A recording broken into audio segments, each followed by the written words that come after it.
अयोध्या के राम मंदिर में 22 जनवरी को रामलला के प्राण प्रतिष्ठा होने जा रही है। कार्यक्रम को लेकर जोर शोर से तैयारियां भी चल रही है। रामलला की मूर्ति को लेकर चर्चा तेज है। इस बीच कांग्रेस नेता दिग्विजय सिंह का बड़ा बयान सामने आया है। अयोध्या राम मंदिर पर कांग्रेस नेता दिग्विजय सिंह ने कहा कि जिस रामलला की मूर्ति पर सारा झगड़ा हुआ वो मूर्ति कहाँ है, वो मूर्ति स्थापित क्यों नहीं हुई, नई मूर्ति की आवश्यकता क्या पड़ी। देश में लगातार 6 बार स्वच्छता को लेकर पहले स्थान पर आने के साथ ही इंदौर ने अब स्वच्छता पर रिसर्च करके एक नया रिकॉर्ड बना दिया है। ऐसे में शायद स्वच्छता पर देश की पहली पीएचडी इंदौर के देवी अहिल्या यूनिवर्सिटी की पत्रकारिता और जनसंचार अध्ययनशाला ने करवाई है। खास बात यह है कि इस रिसर्च में इंदौर की स्वच्छता का 223 सालों का इतिहास सामने आया है। मध्य प्रदेश में बुधवार को मौसम के मिजाज में फिर परिवर्तन हुआ। पहले प्रदेश भर में घना कोहरा छाया रहा, फिर हल्की मावठे की बारिश हुई। फसलों के लिए अमृत के समान बारिश, मावठे की बारिश से किसानों के चेहरे पर भी सुकून की मुस्कान नजर आई। इंदौर में आधी रात को भोपाल, सीहोर में बुधवार की सुबह हल्की बूंदाबांदी हुई। सुप्रीम कोर्ट ने कहा कि देश भर के सभी उच्च न्यायालयों को शीर्ष अदालत द्वारा निर्धारित एसओपी को ध्यान में रखते हुए अदालतों में सरकारी अधिकारियों की उपस्थिति को विनियमित करने के लिए नियम बनाने पर विचार करना चाहिए।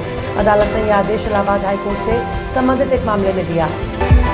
उत्तर प्रदेश के अयोध्या नगरी में मशहूर गायिका लता मंगेशकर को समर्पित चौक स्थानीय निवासियों और यहां आने वाले पर्यटकों के लिए मुख्य आकर्षण का केंद्र बन गया है। इस चौक पर लोग उत्साह के साथ सेल्फी ले रहे हैं। कला में लोगों को अपनी ओर खींचने की शक्ति होती है और इस चौराहे के केंद्र में स्थापित 14 टन वजनी एक विशाल अलंकृत वीणा की प्रकृति अपना ये काम बखूबी कर रही है। मनोज जरांगे ने मराठा आरक्षण को लेकर कहा कि वरिष्ठ अधिकारी काम कर रहे हैं लेकिन कनीय अधिकारी रिकॉर्ड उपलब्ध नहीं कराते हैं। जरांगे ने सीधे मुख्यमंत्री एकनाथ शिंदे से पूछा कि उस समिति का क्या उपयोग है। मराठा आरक्षण के लिए उप समिति की बैठक करने के बाद मुख्यमंत्री एकनाथ शिंदे और अधिकारियों ने मनोज जरांगे के साथ वीडियो कॉन्फ्रेंसिंग के जरिए बैठक ली। किरीट सौम्या ने परियोजना प्रभावित पुनर्वास योजना घोटाले यानी पीएपी घोटाले के सीधे तौर पर शरद पवार और उनके परिवार पर गंभीर आरोप लगाए। ये घोटाला 20,000 करोड़ का है। बीजेपी नेता किरीट सौम्या ने आरोप लगाया कि शायद बलवा और पवार के करीबी चौड़िया को फायदा हुआ है। देश के दिग्गज 2 व्हीलर और 3 wheeler automobile company Bajaj auto share buy back करने की तैयारी में है। 8 जनवरी 2024 को कंपनी के बोर्ड ऑफ डायरेक्टर्स की बैठक होगी जिसमें शेयर बायबैक पर फैसला लिया जाएगा। कंपनी ने स्टॉक एक्सचेंजों के पास रेगुलेटरी फाइलिंग में ये जानकारी दी है। रणबीर कपूर की फिल्म एनिमल इसी महीने की शुरुआत में सिनेमाघरों में रिलीज हुई थी।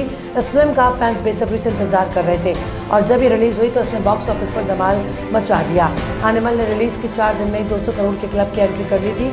सिनेमाघरों में धमाल मचाने के बाद फैंस को अब इंतजार है कि एनिमल ओटीटी प्लेटफॉर्म पर कब रिलीज होगी। साउथ अफ्रीकी सरजमी पर टेस्ट मैचों में भारत के लिए सबसे बेहतरीन गेंदबाजी का रिकॉर्ड शार्दुल ठाकुर के नाम दर्ज है। शार्दुल ठाकुर ने साल 2022 में साउथ अफ्रीका के खिलाफ 61 रन देकर 7 विकेट झटके थे।